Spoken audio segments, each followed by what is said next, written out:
My name is Jack Talbert, and this is my presentation on German immigrants in the United States.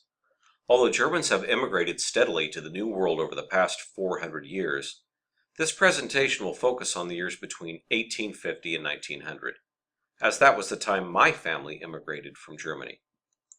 The German immigrant story is a long one, a story of early beginnings, continual growth, and steadily spreading influence.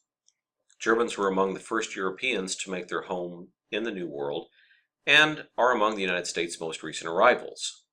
I've long wondered why we have people immigrate to the United States, and mostly from Europe. I mean, why Europe? What's wrong with Europe? Then I was visiting Liberty Island, New Jersey, and I saw a placard. It read, "Give us your tired, poor, and huddled masses."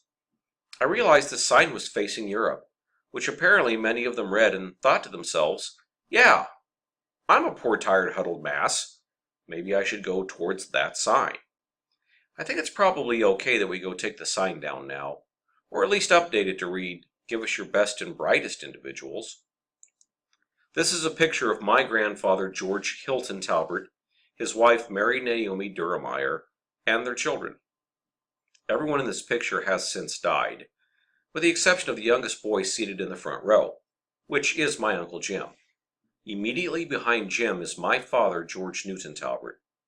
My grandfather's father, Joseph Fletcher Talbert, lived his entire life without ever having had his picture taken, so we only have descriptions of what he looked like. His family left Germany for Ireland, and Joseph secured passage to the New World by working as a deckhand on a sailing ship that was delivering an involuntary labor force to the United States. My grandmother's mother came directly from Switzerland. The town of her birth is not known. On my mother's side, these are her parents, Henry and Anna Sutton. Henry's father came on a boat from Ginger, Germany. There are no known pictures of either Henry or Anna's parents. There is an old story that circulated through the family for years, though, and it goes something a little bit like, Henry got off the boat in the United States, where he had heard that the streets were lined with gold and money. As he walked the streets of New York, he spotted a $20 bill lying on the ground. He paused and reached down to pick it up, but stopped himself, and he thought, why work the first day off the boat? During the 17th and 18th centuries, many European powers forced their subjects to follow an official state religion. Therefore, when William Penn toured Germany in 1677, spreading the word of a new kind of religious freedom in the American colonies, he found a receptive audience. Many Germans, especially Protestants, were persuaded to join him in his colony of Pennsylvania. Members of smaller sects, who were often persecuted in Europe, were especially eager to escape harassment. German Mennonites, Quakers, and Amish emigrated in substantial numbers. The religious persecution was a push factor, and the religious freedom in the New World was a pull factor. In fact, the largest pull factor for most German immigrants. By 1745, more than 40,000 Germans lived in the colony, founding towns and villages with distinctively German names like Mannheim, Dunker, and Berlin. Many of the early communities maintain their German character to this day, especially the Pennsylvania Dutch regions. The term Pennsylvania Dutch was the result of an Anglophone mispronunciation of the word Deutsch, which means German. The Amish, who are members of an especially reclusive religious denomination, still speak German, reject modern conveniences, and retain the dress of the way of life of the German farmers of centuries ago. By the mid-18th century, Germans accounted for 1/3 of the population of the American colonies, and were second in number only to the English. The German language was so widely spoken in nearly every colonial city and was circulated in locally published periodicals and books.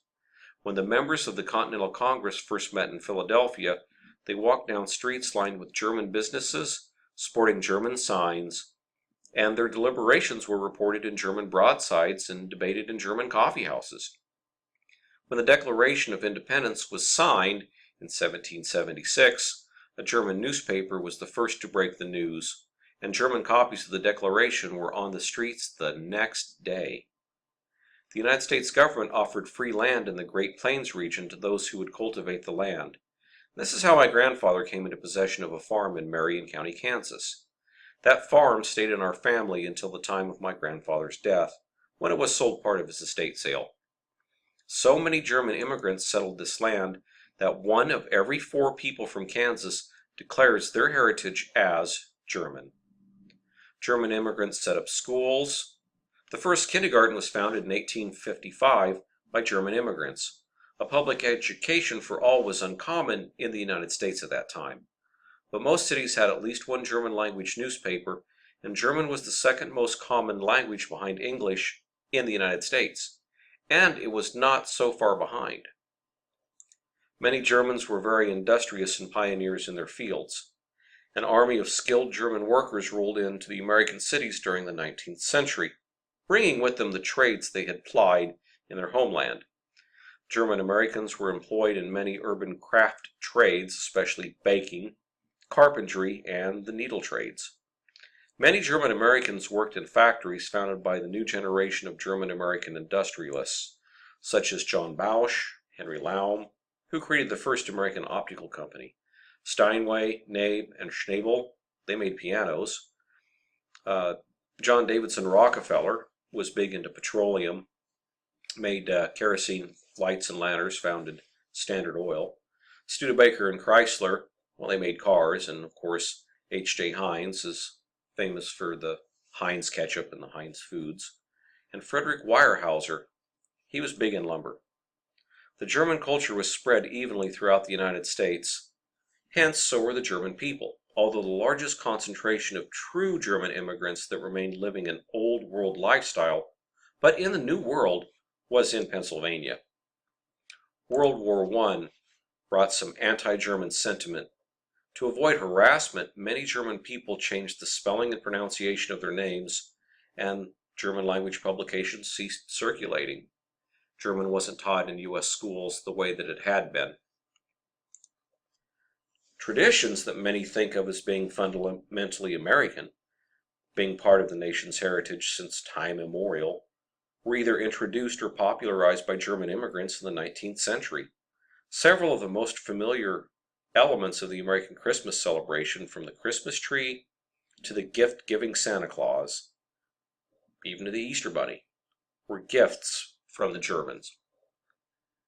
I conclude that the German population in the United States has really had probably the largest influence on the American culture possibly ever. Thank you.